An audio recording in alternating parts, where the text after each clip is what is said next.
जय हिंद दोस्तों, एक बार फिर से स्वागत है आप सभी का आपके अपने YouTube चैनल जीके क्यूज पर। और आज की क्लास रेलवे आरपीएफ भर्ती 2024 के एग्जाम की जो भी स्टूडेंट तैयारी कर रहे हैं उन सभी के लिए जीके जीएस के इंपॉर्टेंट क्वेश्चन एमसीक्यू फॉर्मेट में होंगे और टोटल क्वेश्चनों की संख्या 50 रहेगी। और देखो, अगर आप कांस्टेबल या सब इंस्पेक्टर किसी भी पोस्ट के लिए अप्लाई किए हैं तो आपके लिए ये क्लास मोस्ट इंपॉर्टेंट साबित होगी। और देखो, यहाँ पे आप देख सकते हैं कि यहाँ पे काफ़ी मेरे दोस्त हैं जो मुझे प्रॉपर कमेंट करते हैं। जैसे कि यहाँ पे शुभम शर्मा कह रहे हैं नाइस सर। तो भैया शुभम, आपको बहुत बहुत धन्यवाद, थैंक यू यार। और आप तो मेरे नामा राशि हैं, ठीक है, मेरा भी नाम शुभम है। और यहाँ पे देखो, हमारे ये ऋतिक कुमार किसी का सी ऑप्शन बता रहे हैं। रश्मि प्रजापति दीदी थम दिखा रही है, मतलब गुड। तो दीदी आपको भी बेस्ट ऑफ लक, आप सफलता को पाएँ। और यहाँ पे पूजा दीदी सर जी पीडीएफ के लिए बेटा मैंने आपको बोला था, आप कमेंट बॉक्स में टाइप करते हैं तो मैंने यहाँ पे आपको रिप्लाई दिया होगा जिसके नीचे लिखा होगा कि पीडीएफ के लिए टेलीग्राम ज्वाइन कर लो। तो उसके लिंक भी मैंने शेयर की होगी आपको, तो उस पर आपको क्लिक करना है। लेकिन शर्त यह है कि आपके फ़ोन में टेलीग्राम होना चाहिए और आप टेलीग्राम को ज्वाइन कर लो, वहाँ से आपको पीडीएफ मिलती रहेगी। और चलते हैं दोस्त, अब बिना किसी देरी के अपने प्रश्नों की तरफ और देखते हैं आज हमारे लिए मोस्ट इंपॉर्टेंट 50 क्वेश्चन क्या होंगे। और देखो, आज इस क्लास को, मतलब इन 50 प्रश्नों को इस तरीके से करना है कि आज ये आपका पेपर है, ठीक है, ये आपके पेपर में पूछे गए 50 क्वेश्चन है, ऐसे समझिएगा। अब आप करिएगा और आप कितने सही जवाब करेंगे वो आप कमेंट बॉक्स में ज़रूर बताएंगे। तो चलते हैं दोस्त अपने क्लास में। और पहला प्रश्न है हमारा कि किस राज्य में कारवी युवा महोत्सव 2024 का आयोजन किया गया है। देखो, ये आपका इम्पोर्टेंट क्वेश्चन है दोस्त, ये हाल ही में जो हुए होते हैं वो आपसे ज़रूर पूछे जाने के चांस होते हैं।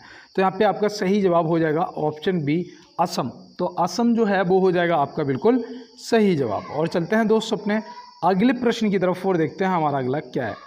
देखो, यहाँ पे पूछा गया है दोस्तों कि शिलालेखों में किस राजा को देवताओं का प्रिय कहा गया है, या देवदर्शी प्रिय, मतलब देव नाम प्रियदर्शी, ठीक है, देव नाम प्रियदर्शी, मतलब कि इसका हिंदी में मैंने यहाँ पे लिख दिया कि देवताओं का प्रिय कहा गया है। तो ये देखो, याद रखना, ये एसएससी जीडी में भी पूछा जाता है, आपके यूपी पुलिस में भी पूछा जाता है, और आप किसी भी एग्जाम की तैयारी करें ये प्रश्न ज़्यादातर आपसे पूछ लिया जाता है। तो यहाँ पे एक कॉमन क्वेश्चन है, अशोक, आप याद रखेंगे। तो चलते हैं दोस्त अपने अगले प्रश्न की तरफ और देखते हैं हमारा अगला क्या है। देखो, यहाँ पे कहा गया है कि भारतीयों के महान रेशम मार्ग सिल्क रूट रेशम मार्ग पर किसने आरंभ किया। किसने आरंभ किया, या आपसे पूछा जा सकता है कि किसका कब्जा रहा, ठीक है, रेशम मार्ग पर किसका कब्जा था। तो आप क्या बताएंगे। तो यहाँ पे आपका सही जवाब जो है वो हो जाएगा राजा कनिष्क, जो कि ऑप्शन ए में दिया गया है। तो ऑप्शन ए आपका यहाँ से सही जवाब हो जाएगा। तो इसको भी आप नोट कर लीजिएगा। और चलते हैं दोस्त अपने अगले प्रश्न की तरफ। देखो, यहाँ पे पूछा जा रहा है चरक और नागा अर्जुन किसके दरबार की शोभा थे। चरक और नागा अर्जुन जो हैं वो किसके दरबार की शोभा थे। तो यहाँ पे आपका क्या सही जवाब होना चाहिए, आप तब तक जवाब दीजिएगा कमेंट बॉक्स में। और तब तक मैं आपके लिए दो लाइन आपको सुनाऊंगा कि कहते हैं कि तू ले इम्तहान चाहे जितना ए ज़िंदगी, तू ले इम्तहान चाहे जितना ए ज़िंदगी, जाने से पहले तुझे जीत कर जाएंगे, जाने से पहले तुझे जीत कर जाएंगे। तो बिल्कुल सही बात है, हम तब तक नहीं रुकेंगे जब तक हमें सफलता नहीं मिल जाती है। तो यहाँ पे आपका सही जवाब हो जाएगा राजा कनिष्क, जो कि ऑप्शन ए हो जाएगा आपका बिल्कुल सही जवाब। और देखो, चरक संहिता पूछा जाएगा, चरक संहिता के जो रचयिता हैं वो ये चरक हैं, तो ये भी आप याद रखना। और चलते हैं दोस्त अपने अगले प्रश्न की तरफ और देखते हैं हमारा अगला क्या है। और देखो, ये 5वां क्वेश्चन है, आपके कितने सही हुए हैं कमेंट बॉक्स में ज़रूर बताना। और देखो, यहाँ पे दिया गया है निम्नलिखित में से किसे पूर्व का मैनचेस्टर कहा जाता है। इनमें से किसे पूर्व का मैनचेस्टर कहा जाता है। तो यहाँ पे आपका जो सही जवाब है वो क्या होगा। तो यहाँ पे आपका जो सही जवाब है वो हो जाएगा ओसाका, जो कि ऑप्शन ए में दिया गया है। तो ऑप्शन ए यहाँ पे सही जवाब है। और आपने क्या आंसर किया है कमेंट बॉक्स में बताइएगा। तो चलते हैं दोस्त अपने अगले प्रश्न की तरफ। देखो, यहाँ पे दिया गया है मिस इंडिया यूएसए 2023 का खिताब किसने जीता है। तो ये देखो आपके लिए इम्पोर्टेंट है, मिस इंडिया यूएसए 2023 का खिताब किसने जीता है। तो यहाँ पे आप क्या बताएंगे। तो यहाँ पे आपका जो सही जवाब है वो हो जाएगा रिजुल मैनी, जो कि ऑप्शन सी में दिया गया। और ज्योति रात्रे मैंने आपको बताया था कि वो भारतीय महिला है जिन्होंने एवरेस्ट सबसे ज़्यादा उम्र में फतेह किया है, मतलब कि इन्होंने 55 वर्ष की उम्र में एवरेस्ट को अभी फतेह किया है। तो इनका नाम जरूर आपसे पूछा जाएगा और ये भारतीय महिला हैं, ज्योति रात्रे जी। तो इनको देखो याद रखना दोस्त, ये आपसे पेपर में जरूर पूछा जाएगा। और चलते हैं दोस्त अपने अगले प्रश्न की तरफ। देखो यहाँ पे दिया गया है, भारत के उत्तरी छोर से दक्षिणी छोर तक दूरी कितनी है। भारत के उत्तरी छोर से दक्षिणी छोर की दूरी कितनी है। तो ये आपका पूर्व, ये आपका पश्चिम, ये आपका उत्तर और ये आपका दक्षिण। ठीक है, तो यहाँ पे बताइए आपके उत्तरी छोर से दक्षिणी छोर की दूरी क्या है। तो यहाँ पे देखो, इसे मैंने आपको एक बार बताया था कि इसे ट्रिक से याद रखना। अब ट्रिक क्या है, ट्रिक कैसे आपको याद आएगी, तो यहाँ पे देखो आप कैसे याद रखेंगे। देखो यहाँ पे 32-14 किलोमीटर आपका सही जवाब हो जाएगा। और देखो यहाँ पे पूर्व से पश्चिम की जो पूछी जाएगी तो आप क्या बताएंगे, बताओ पूर्व से पश्चिम की जो दूरी है वो कितनी है। तो यहाँ पे आप क्या बताएंगे। तो यहाँ पे आपका जो सही जवाब है वो भी देखो मैंने कैसे याद रखा, मैंने ऐसे याद रखा कि 3 तरका 9, मतलब 3 का 3 में गुणा करोगे तो कितना, 3 तरका 9, तो मतलब आ गया 9। और देखो यहाँ से ये दूरी कम है, ये दूरी ज़्यादा है, सबको पता है। तो यहाँ पे याद रखना 2 आ जाएगा आगे। तो मतलब 2933 जो है ये पूर्व से पश्चिम की दूरी हो जाएगी।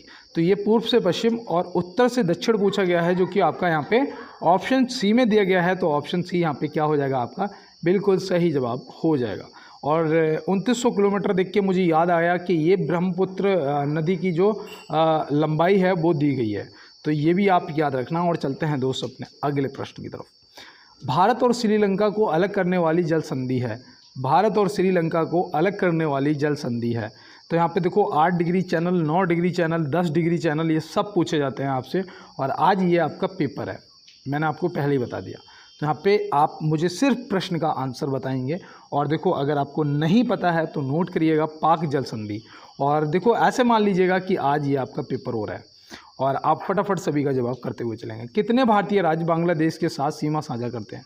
कितने भारतीय राज्य बांग्लादेश के साथ अपनी सीमा साझा करते हैं। तो यहाँ पे आप बताइएगा। तो देखो यहाँ पे आपका जो सही जवाब है वो हो जाएगा दोस्त 5 राज्य। अगर मैं आपसे पूछता हूँ कि वो 5 राज्य कौन से हैं तो आप क्या बताएंगे। तो देखो एक तो याद रखना वो आपका हो जाएगा पश्चिम बंगाल, एक आपका हो जाएगा पश्चिम बंगाल। दूसरा आप बताएंगे भैया वो हो जाएगा आपका मिजोरम, क्या हो जाएगा, मिजोरम। तो ये भी आप याद रखेंगे, ठीक है, मिजोरम। तीसरा आपका मेघालय हो जाएगा, क्या हो जाएगा, मेघालय। तो ये भी आप याद रखेंगे, ठीक है। और चौथा आपका त्रिपुरा हो जाएगा, त्रिपुरा। त्रिपुरा देखो, त्रिपुरा से मुझे याद आया कि एक प्रश्न पूछा जाता है कि बांग्लादेश से 3 तरफ से घिरा हुआ भारतीय राज्य कौन सा है। तो वो 3 तरफ से त्रिपुरा घिरा है, ठीक है, ये आप याद रखेंगे। और 5वां आपका हो जाएगा असम। 5वां कौन सा हो जाएगा, असम हो जाएगा। तो यहाँ पे देखो पश्चिम बंगाल, मिजोरम, मेघालय, त्रिपुरा और असम आपको याद रहेंगे ना दोस्त। तो फिर चलते हैं अपने अगले प्रश्न की तरफ। देखो यहाँ पे दिया गया है, निम्नलिखित में कौन सी अंतर्राष्ट्रीय सीमा सबसे लंबी है। इनमें से कौन सी अंतर्राष्ट्रीय सीमा है जो सबसे लंबी है निम्नलिखित में से। तो इनमें से भारत पाकिस्तान, भारत चीन या भारत बांग्लादेश। तो ये प्रश्न देखो कई बार आता है तो हम भारत चीन या भारत पाकिस्तान कर देते हैं, लेकिन यहाँ पे सही जवाब आपका भारत और बांग्लादेश होगा। इनके बीच की जो सीमा रेखा है ना, उसकी लंबाई पता कितनी है, वो है 4096 किलोमीटर। कितनी है, 4096 किलोमीटर। तो ये भी देखो आपको याद रखना है दोस्त। और चलते हैं दोस्त अपने अगले प्रश्न की तरफ। कई बार क्या हो जाता है, जो मैं आपको एक्स्ट्रा बताता हूँ उसमें कभी कभी मुझसे गलत हो जाता है। मैंने ये चीज़ नोट करी है, मेरी गलती है, मैं स्वीकार करता हूँ। लेकिन पता क्यों हो जाता है, क्योंकि कई बार क्या होता है ना, जल्दी के चक्कर में मैं बताना कुछ चाहता हूँ और मेरे मुंह से कुछ निकल जाता है, तो ये जल्दबाजी में हो जाता है। और ये आपको पेपर के अंदर नहीं गलती करनी है, थोड़ा सा रुकना है, सोचना है और जवाब दे देना है, लेकिन सही। और देखो यहाँ पे दिया गया है, भारतीय वानिकी अनुसंधान एवं शिक्षा परिषद की पहली महिला निर्देशक कौन बनी। भारतीय वानिकी अनुसंधान एवं शिक्षा परिषद की पहली महिला निर्देशक कौन बनी है। तो ये देखो पहली महिला निर्देशक बनी है।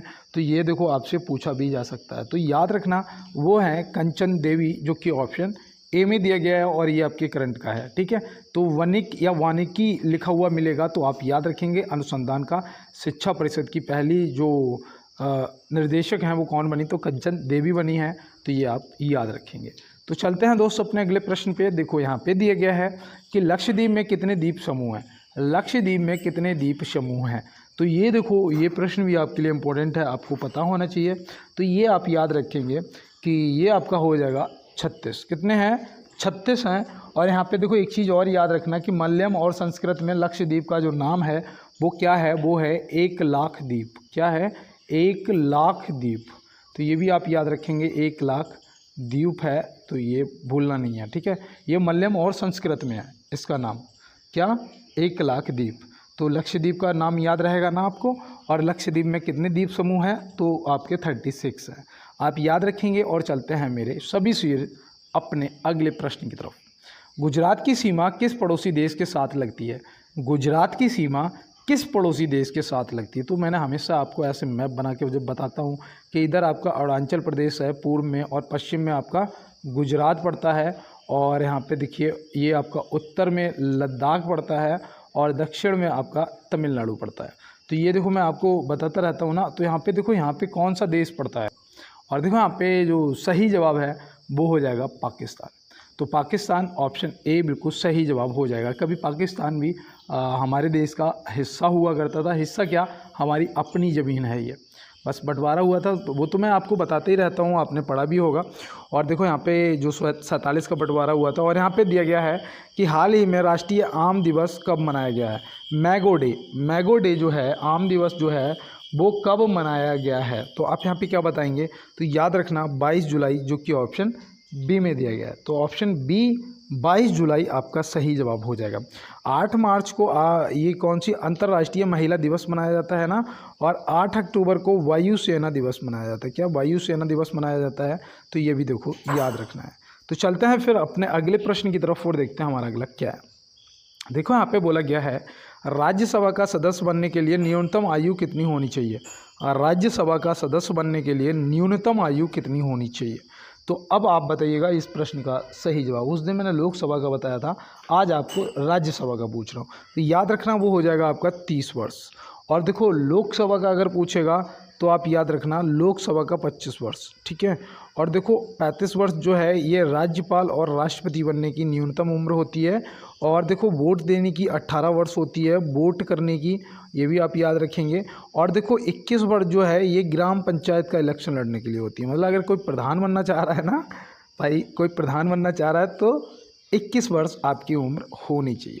तो चलते हैं फिर अपने अगले प्रश्न की तरफ और देखते हैं हमारा अगला क्या है। देखो यहाँ पे बोला गया है जीवन स्मृति पुस्तक किसने लिखी है? जीवन स्मृति पुस्तक किसने लिखी है?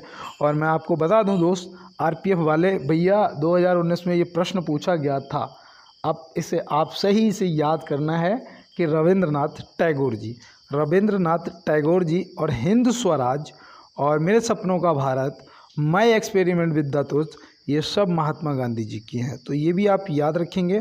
और देखो Jawaharlal Nehru ji discovery of India, ये भी अब पूछा गया है आपके पेपर में, तो इसको भी आप याद रखेंगे।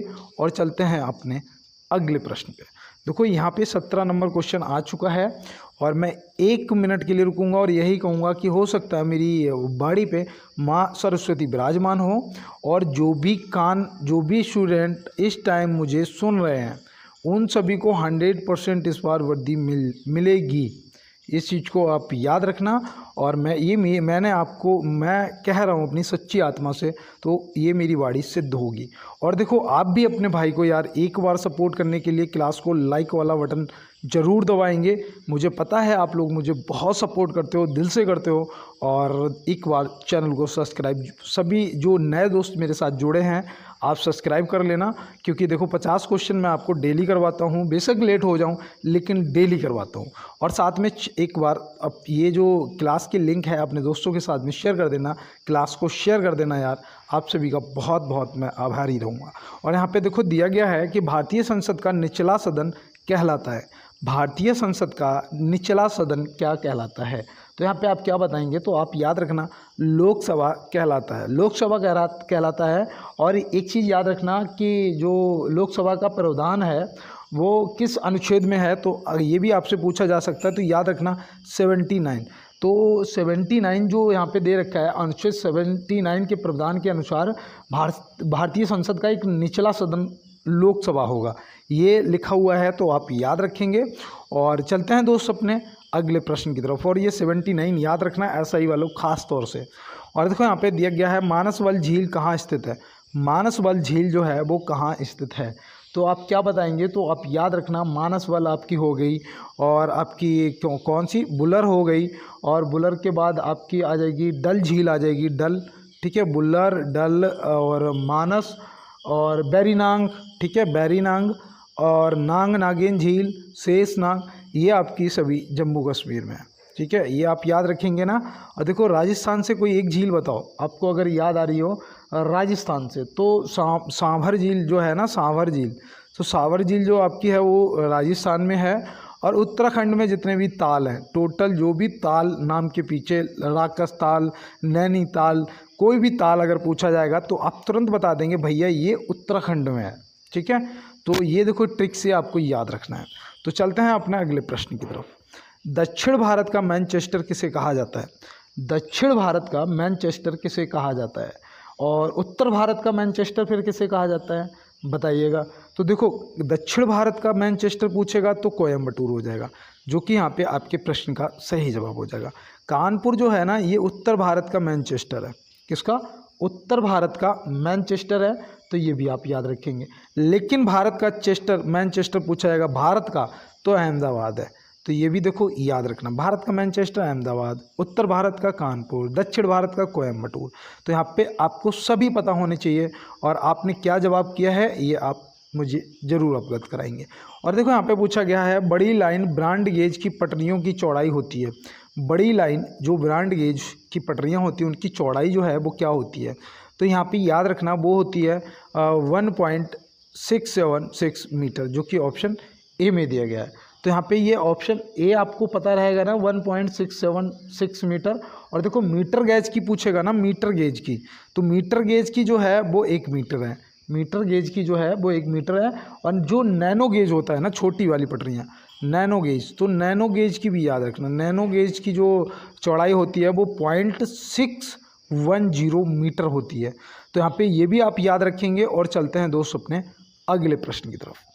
देखो यहाँ पे बोला गया है पश्चिम रेलवे का मुख्यालय कहाँ स्थित है।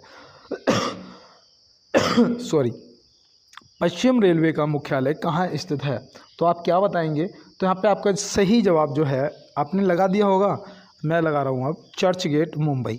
लेकिन एक चीज़ और याद रखना, यहाँ पे चर्च गेट मुंबई, और यहाँ पे दूसरा आपसे पूछा जा सकता है कि मध्य रेलवे का, तो मध्य रेलवे का मुंबई सेंट्रल है, मध्य रेलवे का जो है वो मुंबई सेंट्रल है, तो ये भी देखो याद रखना। और कोलकाता बताओ, कोलकाता किसका है, तो कोलकाता भैया पूर्व रेलवे का है, पूर्वी रेलवे का जो है वो आपका कोलकाता हो जाएगा। तो पूर्वी रेलवे का कोलकाता, मध्य रेलवे का आपका मुंबई सेंट्रल, और ये पश्चिमी रेलवे का जो पूछा गया है चर्च गेट मुंबई, तो ये आपको याद रहेगा। और चलते हैं अपने अगले प्रश्न पे। तो यहाँ पे दिया गया है जमशेदपुर किस नदी के किनारे स्थित है। जमशेदपुर जो है वो किस नदी के किनारे स्थित है, तो जमशेदपुर तुरंत भैया बताएंगे कि स्वर्णरेखा, जो कि यहाँ पे ऑप्शन ए हो जाएगा। अब शिप्रा नदी अगर पूछ देगा तो बताओ, शिप्रा नदी के किनारे, तो वो है अवंतिका, या जिसे बोलते हो आप उज्जैन, ठीक है, जिसे आप बोलते हो उज्जैन। इसका नाम क्या था पहले, अवंतिका था ना, तो उज्जैन आप याद रखेंगे। सतलज नदी के किनारे अगर कोई आपको एक याद आ रहा हो तो बताओ, तो मुझे याद आ रहा है लुधियाना। लुधियाना जो है वो सतलज नदी के किनारे स्थित है, तो ये आप याद रखेंगे ना, भूल तो नहीं जाओगे। तो फिर चलते हैं अपने अगले प्रश्न की तरफ।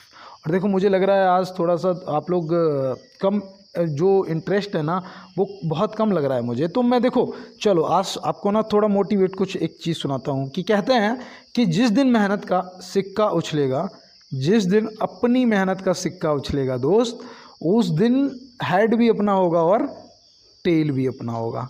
मज़ा आया ना। जिस दिन अपनी मेहनत का सिक्का उछलेगा ना दोस्त, उस दिन हेड भी अपना होगा और टेल भी अपना होगा। तो चलते हैं फिर अपनी मेहनत का सिक्का ज़रूर उछालेंगे। और यहाँ पे देखो प्रश्न दिया गया है, और ये देखो इम्पोर्टेंट भी है आपके लिए, आपको पता होना चाहिए। और ये कह सकते हैं कि करंट अफेयर से पूछा जा सकता है कि प्रोजेक्ट उद्भव किसके द्वारा शुरू किया गया। प्रोजेक्ट उद्भव किसके द्वारा शुरू किया गया। तो ये देखो यहाँ पे भारतीय सेना दे रखा है, तो आप लगा देंगे, भारतीय सेना दे रखा है ना, आप लगा देंगे। आप याद रखना कि इसकी जो शुरुआत है वो अक्टूबर 2023 में हुई। वो कब हुई? अक्टूबर 2023 में हुई। और इसे जो प्रारंभ किया है ना वो रक्षा मंत्री राजनाथ सिंह जी ने किया था, तो उनके द्वारा ये लॉन्च हुआ है, तो ये भी आप याद रखेंगे। और ये क्या है ना, ये भारतीय सेना और यूएई की सेना के बीच क्या सैन्य अभ्यास वगैरह होते हैं ना, उनसे संबंधित है, तो ऐसे आप याद रखेंगे, ठीक है। प्रोजेक्ट उद्भव। तो चलते हैं फिर अपने अगले प्रश्न की तरफ। तो यहाँ पे पूछा गया है कि किस राज्य के अलीबाग सफ़ेद प्याज को जीआई टैग मिला। इसे पता मैंने कैसे याद करा, ये देखो, ये जो अलीबाग सफ़ेद प्याज है ना, ये इंसुलिन को कंट्रोल रखने के लिए, मतलब कमी नहीं होने देने के लिए, इंसुलिन ना लेना पड़े, तो उसके लिए ये बहुत ज़्यादा फ़ायदेमंद होता है। पहली चीज़, जैसे मैंने इसे याद रखा। अब ये कहाँ का है, तो ये भी आप याद रखेंगे। तो याद रखना महाराष्ट्र का है। कहाँ का? महाराष्ट्र का। तो ऑप्शन सी आपको याद रहेगा। देखो, जीआई टैग से आपसे प्रश्न पूछ लिए जाएंगे। भौगोलिक संकेत बोलते हैं जीआई टैग को, तो ये आप याद रखेंगे। और देखो, ये जो तमिलनाडु दे रखा है ना, इसकी एक हल्दी थी जिसका नाम था क्या, इरोड हल्दी थी शायद, इरोड हल्दी। तो इरोड हल्दी भी आप याद रखेंगे, ये तमिलनाडु की थी। और उत्तर प्रदेश के वाराणसी के याद रखना भी कौन सी, तिरंगा बर्फ़ी। देखो, तिरंगा बर्फ़ी मुझे याद आ गया, तिरंगा बर्फ़ी। तो तिरंगा बर्फ़ी और पान, ठीक है, ये हो सकता है कि आपसे पूछ लिया जाए। तिरंगा बर्फ़ी तो पूछेगा, तो ये आप याद रखेंगे। तो चलते हैं फिर अपने अगले प्रश्न की तरफ। रतौंधी रोग किस विटामिन की कमी से होता है? रतौंधी रोग जो है वो किस विटामिन की कमी से होता है? तो आप क्या बताएंगे यहाँ पे? अगर आपने देखो, विटामिन से संबंधित एक प्रश्न आपका पूछा जाएगा और आपको पता होना इम्पोर्टेंट है मेरे भाई, तो आप क्या बताएंगे? Vitamin A. और विटामिन बी से बेरी रोग होता है, बेरी रोग होता है ना विटामिन बी से। सी से स्कर्वी होता है ना, स्कर्वी। तो ये भी देखो याद रखना। और देखो, अगर आपको पता हो तो ए, बी और सी तीनों का आंसर आपको टाइप करना है। इन तीनों के रासायनिक नाम क्या हैं? इन तीनों के रासायनिक नाम क्या हैं? चलो, बी की जगह मुझे B1 का बता देना, ठीक है। और चलते हैं दोस्त अपने अगले प्रश्न की तरफ। वायुयानों के टायरों में कौन सी गैस भरी जाती है? अब देखो, यहाँ पे मेरे कितने दोस्त ऑक्सीजन को टिक करेंगे? करो भाई, कर दिया? गलत हो गया आपका। क्योंकि देखो, क्या होता है कि जब ये वायुयान उड़ता है या उतरता है, तो भाई क्या करते हैं कि जो उनके टायर खुलते हैं ना, उन टायरों को ब्रेक लगता है। लगता है ना, तो घर्षण होता है। तो क्या होता है, वो गर्म हो जाते हैं भाई, इतनी स्पीड पे होता है, और तो वो गर्म हो जाते हैं तो टेम्परेचर बढ़ जाता है। तो क्या हो जाएगा, टायर भाई आग पकड़ लेगा। लेकिन नाइट्रोजन जो है ना, नाइट्रोजन जो ऑप्शन ए में दिया गया है, नाइट्रोजन, तो नाइट्रोजन की वजह से क्या होता है कि वो आग नहीं पकड़ते हैं और उनका जो टेम्परेचर वो कंट्रोल रहता है। तो इसलिए आप याद रखना कि वायुयानों के टायरों में नाइट्रोजन भरा जाता है। और देखो, इसका वायुमंडल में 78% नाइट्रोजन पाया जाता है, और ऑक्सीजन जो है ये 21% पाया जाता है। तो ये भी आप याद रखेंगे। तो चलते हैं फिर अपने अगले प्रश्न की तरफ और देखते हैं हमारा अगला क्या है। देखो, यहाँ पे दिया गया है, गंगा सागर परियोजना किस नदी पर स्थित है? गंगा सागर परियोजना जो है वो किस नदी पर स्थित है? तो यहाँ पे आपका सही जवाब क्या होना चाहिए? तो आप तुरंत बताएंगे कि इसका सही जवाब भैया चंबल हो जाएगा। क्या हो जाएगा दोस्त? चंबल इसका बिल्कुल सही जवाब हो जाएगा। तो आप याद रखेंगे ना। और देखो, ये इम्पोर्टेंट है, ये आपके लिए इम्पोर्टेंट है, तो ये आप याद रखना। और देखो, यहाँ पे रावी भी दे रखा है, रावी। अब रावी पे आपको अगर पता हो तो बताओ। रावी पर रणजीत सागर है। कौन सा? रणजीत सागर बांध जो है, रणजीत सागर, ये रावी नदी पर है, पंजाब में पड़ता है, जम्मू कश्मीर और पंजाब के बीच में। ऐसे ही आप याद रखना। तो आपको ऑप्शन में पंजाब या जम्मू कश्मीर मिलेगा, ठीक है। तो ये आप बता देंगे। और चलते हैं दोस्त अपने अगले प्रश्न की तरफ। दमन और दीव की सीमा रेखा किस भारतीय राज्य से मिलती है? दमन और दीव की जो सीमा रेखा है वो किस भारतीय राज्य से मिलती है? Very most important. और मुझे उस दिन किसी ने बोला भी था कि भैया जियोग्राफी से क्वेश्चन कराया करो। और देखो, हाँ यार, मुझे याद नहीं रहा। आज मुझे ना कमेंट बॉक्स में एक और दोस्त ने बोला यार कि अगर भैया पैसे चाहिए तो बताओ कितने पैसे चाहिए, आप अपना फ़ोन पे नंबर दे दो। भाई देख, मैं कोई नंबर नहीं देने वाला किसी को भी अपना फ़ोन पे। और दूसरा मैं आप बता दूं, देखो दोस्त यार, अगर कहते हैं कि हमारे बुजुर्ग कहते हैं कि कभी भी अगर दोस्त समस्या आए ना जीवन में, तो उससे अकेले निपटना यार। समस्या जब आए तो अकेले निपटना, और जब मौज आए ना, आराम आए, तो क्या करना है, तो सभी को साथ रखना है, तो सभी को साथ रखना है। तो दोस्त कोई बात नहीं है यार, भाई आपने बोला, मुझे बहुत अच्छा लगा, आपको दिल से धन्यवाद, थैंक यू। और मैं जो समस्या है इन्हें बहुत जल्दी ख़त्म कर लूँगा, ऐसा कुछ नहीं है। और आपने बोला, मुझे बहुत अच्छा फील हुआ, इसलिए मैंने 1 मिनट रुक के आपको धन्यवाद कहना चाहा। और यहाँ पे देखो, अब प्रश्न पे चलते हैं। दमन और दीव की सीमा रेखा किस भारतीय राज्य से मिलती है? तो इसका आपको जवाब करना है। तो आप यहाँ पे क्या बताएंगे? तो यहाँ पे आपका सही जवाब जो है वो हो जाएगा गुजरात, ऑप्शन बी आपका बिल्कुल सही जवाब हो जाएगा। तो चलते हैं दोस्त अपने फिर अगले प्रश्न की तरफ और देखते हैं हमारा अगला क्या है। देखो यहाँ पे बोला गया है, हमारे शरीर में सबसे छोटी हड्डी हमारे किस अंग में पाई जाती है? हमारे शरीर में सबसे छोटी हड्डी हमारे किस अंग में पाई जाती है? तो वो कान में पाई जाती है, और उसे क्या बोलते हो? स्टेपिस बोलते हो ना, स्टेपिस यही बोलते हो ना, स्टेपिस हड्डी। कान में टोटल हड्डियों की संख्या 3 होती है। कितनी होती है दोस्त? 3 होती है। स्टेपिस जो है ये सबसे छोटी हड्डी होती है हमारे पूरे शरीर में, और सबसे बड़ी जो होती है वो फीमर हड्डी होती है। कौन सी? फीमर हड्डी होती है। तो ये भी आप देखो याद रखना, ये जांघ की हड्डी होती है, ठीक है, ये जांघ की हड्डी होती है, तो ये भी आप याद रखें। और ये आपकी कान की हड्डी होती है स्टेपिस, और टोटल एक कान में 3 हड्डियाँ होती हैं, तो ये भी आप याद रखेंगे। और देखो यहाँ पे दिया गया है, हिंद महासागर रिम एसोसिएशन की अध्यक्षता हाल ही में कौन करेगा? ये आपके लिए very very most important question है, ये मैं आपसे कह रहा हूँ, ये आपके लिए इम्पोर्टेंट है, और ये आप याद रखना। ये कौन करेगा दोस्त? तो ये करेगा श्रीलंका। कौन करेगा? श्रीलंका। और देखो इनके जो अध्यक्ष है ना, वो किसे बनाया गया है? तो ये श्रीनिवासन मीरा को बनाया है, ठीक है, तो ये भी आप याद रखेंगे। और ये ना कब बनाए गए थे? 9 अक्टूबर 2023 को बनाए गए थे। 9 अक्टूबर 2023 को बनाए गए थे, तो ये भी आप याद रखेंगे। और चलते हैं दोस्त अपने अगले प्रश्न की तरफ और देखते हैं हमारा आज का अगला क्या है। देखो यहाँ पे पूछा गया है कि चाणक्य किस सम्राट के महामंत्री थे? किसके प्रधानमंत्री थे? प्रधानमंत्री या महामंत्री आपसे पूछा जाएगा। तो आप याद रखना, जो चाणक्य जी थे इनकी एक रचना भी आपको यह बतानी है। और यहाँ पे आपका सही जवाब चंद्रगुप्त मौर्य हो जाएगा, क्योंकि शून्य से सम्राट तक का जो समय था ना, जो बनाया था ना, वो सब चाणक्य जी की देन थी चंद्रगुप्त को। क्योंकि पता क्या था, उधर सिकंदर आक्रमण कर रहा था और इधर धनानंद गड़बड़ करे था, क्योंकि नंदवंश चल रहा था उस टाइम, नंदवंश। और नंदवंश का जो संस्थापक था वो कौन था? महापद्मानंद था, ठीक है, जिसे क्षत्रिय यंत्र को भी बोला जाता था। और देखो इसका जब शासन चल रहा था, ये बहुत ही क्रूर राजा था यार, बहुत ही क्रूर। मैंने ना इसको पूरा चंद्रगुप्त मौर्य का जो पूरा एपिसोड, कलर्स पे पूरा एपिसोड देखा है, और पता है क्या था, तो याद रखेंगे। और इनकी अर्थशास्त्र पुस्तक को भी याद रखेंगे। तो इधर धनानंद को भी उखाड़ के फेंकना था और उधर सिकंदर को भी रोकना था। तो एक छोटे से बालक चंदू को चंद्रगुप्त मौर्य सम्राट बनाने तक का सफ़र जो था वो आचार्य चाणक्य का था। तो इस चीज़ को आप याद रखेंगे। और चलते हैं दोस्त अपने अगले प्रश्न की तरफ। और इनकी मुझे देखो एक लाइन याद आ गई, शायद आपके लिए बहुत ही अच्छी साबित होगी, कि हार से हताश होने वाले लोगों को कई बार ये पता ही नहीं होता है कि जब उन्होंने प्रयास को छोड़ा तो वो सफलता के कितने करीब थे। कितने करीब थे उन्हें ये पता ही नहीं होता है। क्या पता अगला प्रयास और पहुंच गए मंजिल तक। तो ऐसा होता है दोस्त, इसलिए कभी भी मैदान नहीं छोड़ना है, क्योंकि मैदान छोड़ने वाले अक्सर विजेता नहीं बनते हैं, सिर्फ हारते हैं।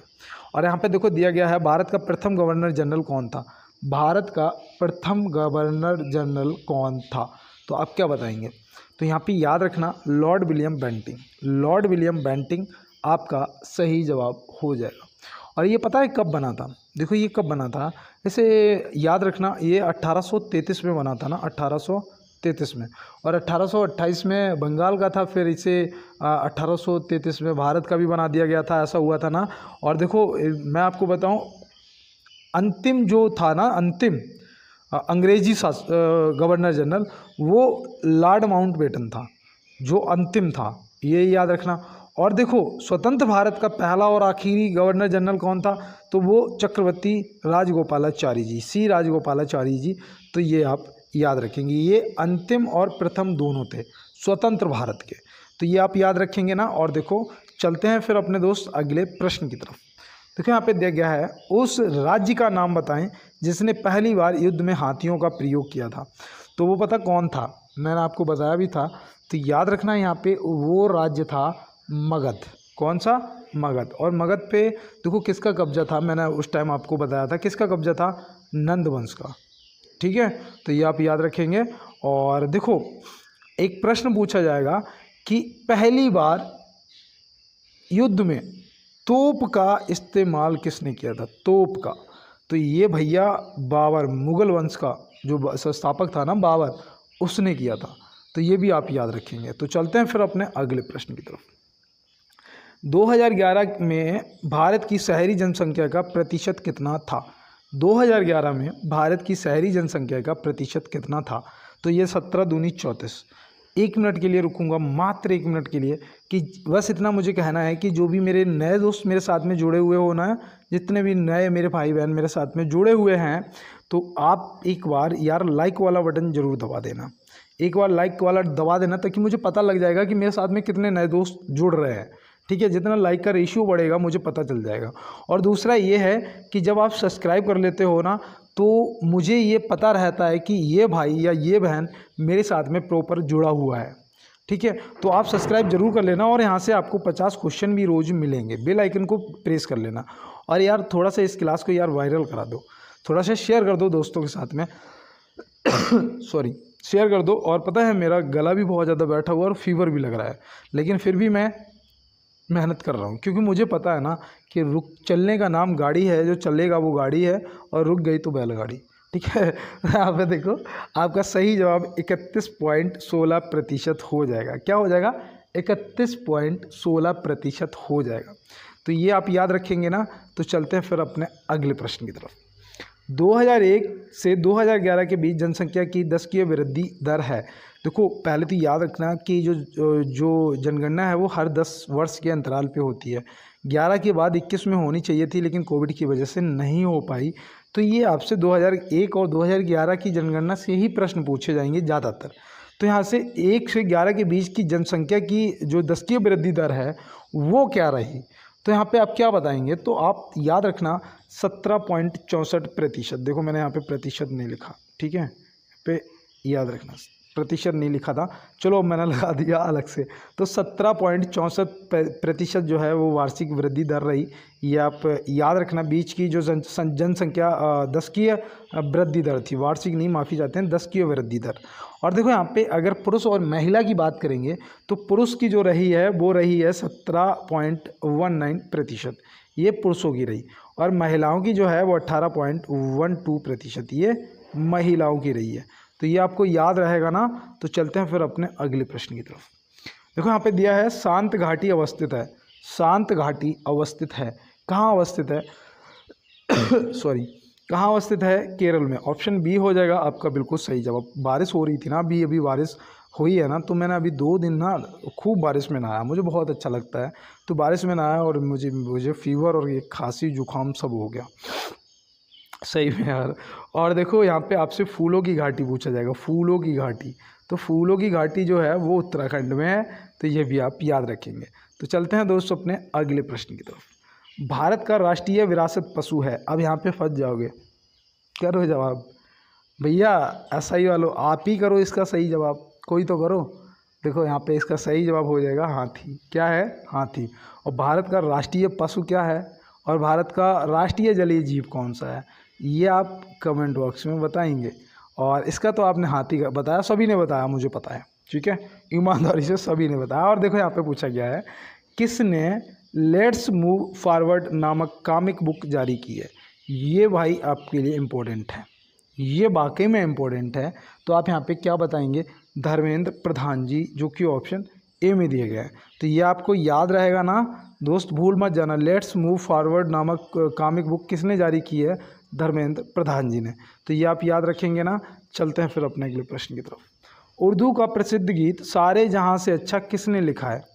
सारे जहाँ से अच्छा हिंदुस्तान हमारा, हम बुलबुलें हैं इसकी ये गुलदस्ता हमारा। तो ये बताओ ये किसने लिखा है? तो देखो ये लिखा है मोहम्मद इकबाल जी ने। ऑप्शन ए सही जवाब हो जाएगा। और मिर्ज़ा गालिब वो हैं सॉरी, मिर्ज़ा गालिब वो हैं जिन्होंने 1857 की क्रांति को अपनी आँखों से देखा था, ये आप याद रखना। और राहत इंदौरी साहब की तो गज़लें बहुत सुनी होंगी कि परों को खोल जवाना उड़ान देखता है, परों को खोल जवाना उड़ान देखता है, जमी पे बैठ के क्या आसमान देखता है। सुनिए ना। तो फिर चलते हैं अपने अगले प्रश्न की तरफ यार। देखो यहाँ पर दिया गया है, कन्नौज का युद्ध किसके बीच लड़ा गया था। कन्नौज का युद्ध जो है वो किसके बीच लड़ा गया था, तो आप यहाँ पे क्या बताएंगे। तो देखो कन्नौज का जो है ना वो मुग़ल और शेरशाह, मतलब कि शेरशाह और हुमायूं। अगर शेरशाह और मुग़ल आपको याद है ना, तो मुग़ल कौन, हुमायूं था ना। तो यहाँ पे देखो शेरशाह सूरी का नाम मिल ही गया था, तो यहाँ पे ऑप्शन भी हमारा मिल गया। इब्राहिम लोदी और बाबर, ये पानीपत का प्रथम युद्ध हुआ था 1526 में, और तभी ये भारत में ये बाबर ने अपना मुग़ल वंश की स्थापना भी करी थी। और देखो हेमू और अकबर ये कब लड़े थे, तो हेमचंद थे ना, हाँ हेमू और मतलब हेमचंद। तो ये पानीपत का द्वितीय युद्ध था, ये हुआ था 1556 में। तो ये भी देखो याद रखना दोस्त, हो सकता है कि आपसे पूछ लिया जाए। तो चलते हैं। और ये देखो चलो यहाँ पे ये रह गया कि कन्नौज का युद्ध किसके बीच लड़ा गया, शेरशाह और सूरी के बीच लड़ा गया, कब लड़ा गया। इसे बिलग्राम का भी युद्ध बोला जाता है, ये देखो मैं भूल रहा था, मुझे लगा कि आपको बताना चाहिए। इसे बिलग्राम का भी युद्ध बोला जाता है, और पेपर में पूछा भी जाता है कि बिलग्राम का युद्ध कब हुआ था, या दूसरा नाम क्या था उस युद्ध का, तो कन्नौज का युद्ध था। और ये हुआ था 1540 में। कब हुआ था, 1540 में। तो ये देखो ये पता क्या होता था, ये पहले मुझे भी याद नहीं होते थे, जब से मैंने लिखना स्टार्ट कर दिया ना तब से मुझे याद होना स्टार्ट हो गया। सच में यार, ईमानदारी से बता रहा हूँ, और आप भी इस चीज़ को चेक कर सकते हैं, लिख के देखो यार। योगाभ्यास में मछली की मुद्रा को क्या कहते हैं, योगाभ्यास में मछली की मुद्रा को क्या कहते हैं। क्या है ना, जुकाम है, उस चक्कर में यार बोल नहीं पा रहा, और जीभ में ना मेरे छाले हो रहे हैं, छाले भी हो रहे हैं, तो थोड़ा यार दिक्कत हो रही है। तो यहाँ पे देखो प्रश्न का जवाब जो है, योगाभ्यास में मछली की मुद्रा को क्या कहते हैं। तो यहाँ पे आप क्या बताएंगे। तो यहाँ पे याद रखना, इस प्रश्न का जो सही जवाब है वो आपका मत्स्यासन हो जाएगा सही जवाब। और देखो यहाँ पे मकरासन जो है ये मगरमच्छ की मुद्रा को दर्शाता है, ठीक है। और मंडूकासन जो है ये मेढक की मुद्रा को दर्शाता है, ठीक है। योगाभ्यास में तो ये मेढक की मुद्रा को दर्शाता है, तो ये भी आप याद रखेंगे। और चलते हैं दोस्त अपने अगले प्रश्न की तरफ। भारत में सार्वजनिक लोक सेवा समिति का गठन कब हुआ। भारत में सार्वजनिक लोक सेवा समिति का गठन कब हुआ, तो यहाँ पे आप क्या बताएंगे। तो इस प्रश्न का जो सही जवाब है वो 1921 हो जाएगा। क्या हो जाएगा, 1921 हो जाएगा आपका बिल्कुल सही जवाब। ये आपको पता याद रखना है। और देखो 1919 में 13 अप्रैल को जलियांवाला बाग हत्याकांड हुआ था, जो कि मैं आपको लगभग रोज़ एक बार बता देता हूँ। और 1920 में असहयोग आंदोलन स्टार्ट हुआ था, जो कि 1922 में बंद हो गया था, ठीक है। इसे रोक दिया था गांधी जी ने, तो ये आप याद रखेंगे। और प्रश्न का जवाब ऑप्शन सी हो जाएगा 1921। तो चलते हैं दोस्त अपने अगले प्रश्न की तरफ। भारतीय राष्ट्रीय कांग्रेस के पहले अधिवेशन के अध्यक्ष कौन थे। भारतीय राष्ट्रीय कांग्रेस के पहले अधिवेशन के अध्यक्ष कौन थे। तो यहाँ पे इस प्रश्न का जो सही जवाब है वो याद रखना, WC बनर्जी जी थे। और पहला जो अधिवेशन हुआ था ना वो कब हुआ था, तो वो आपका हुआ था 1885 में, जब स्थापना हुई थी ना, तब याद रखना 1885 में हुआ था। और ये देखो कहाँ पर हुआ था, तो ये हुआ था मुंबई में, ठीक है, मुंबई में। और देखो यहाँ पे दूसरा जो था वो हुआ था 1886 में। कब हुआ था, 1886 में। और इसके अध्यक्ष कौन थे, तो इसके अध्यक्ष तो दादा भाई नौरोजी हो ही जाएंगे। और ये कहाँ पर हुआ था, तो वो भी याद रखना, ये कोलकाता में हुआ था। कहाँ पर, कोलकाता में। और तीसरा जो है वो 87 में हुआ था, ठीक है, 1887 में। कहाँ पर हुआ था, मद्रास में हुआ था। इसके अध्यक्ष कौन थे, कमेंट बॉक्स में बताइएगा। मैं आपको लगभग कई बार बता चुका हूँ, अगर आप मेरे साथ पहले के जुड़े होंगे तो आप तुरंत बता देंगे। और देखो यहाँ पे दिया है, शास्त्रीय संगीत के सिद्धांत की विवेचना कहाँ की गई है।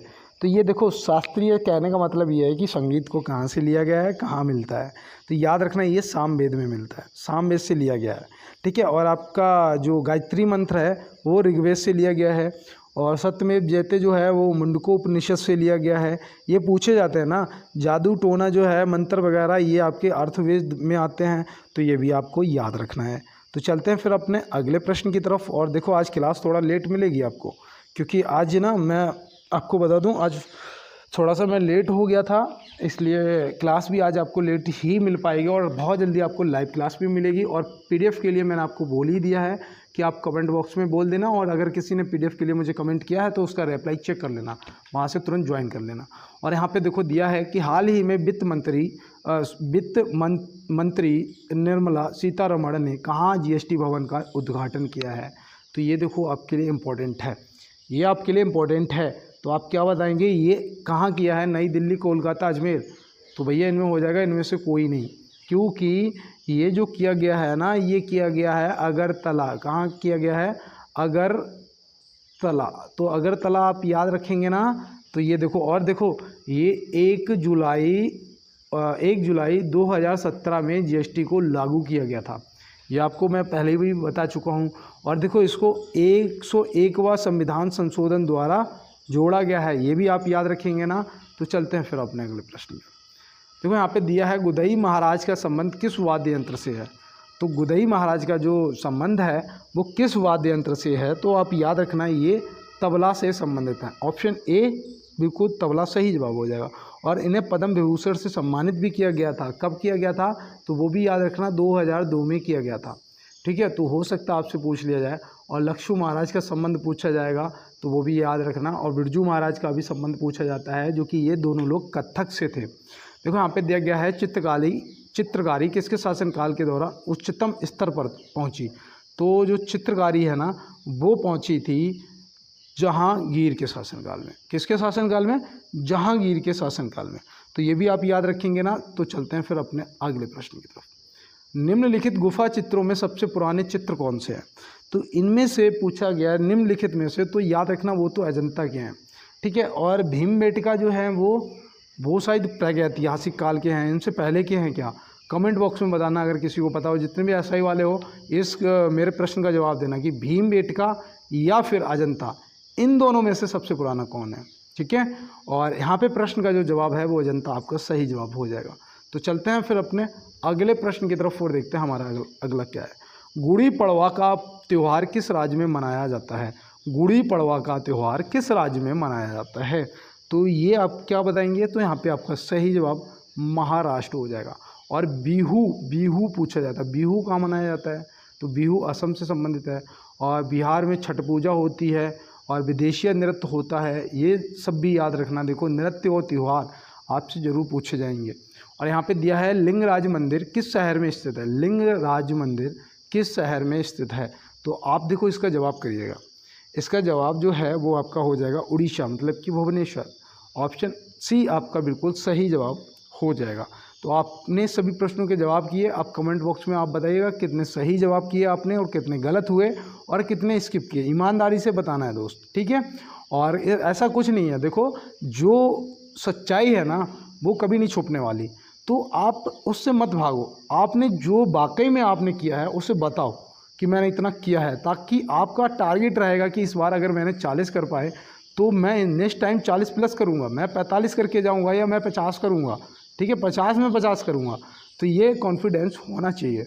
और देखो दोस्त, बहुत अच्छा सहयोग किया आप सभी ने। और जिस भाई ने मुझे दोबारा कमेंट किया था कि भैया कितने आपको मनी चाहिए, कितने पैसे चाहिए, तो भैया आपका बहुत बहुत धन्यवाद। फिर से मैं कह रहा हूँ, मुझे किसी से कुछ भी पैसे नहीं चाहिए। और देखो मिलते हैं दोस्त नेक्स्ट क्लास में नेक्स्ट प्रश्नों के साथ में।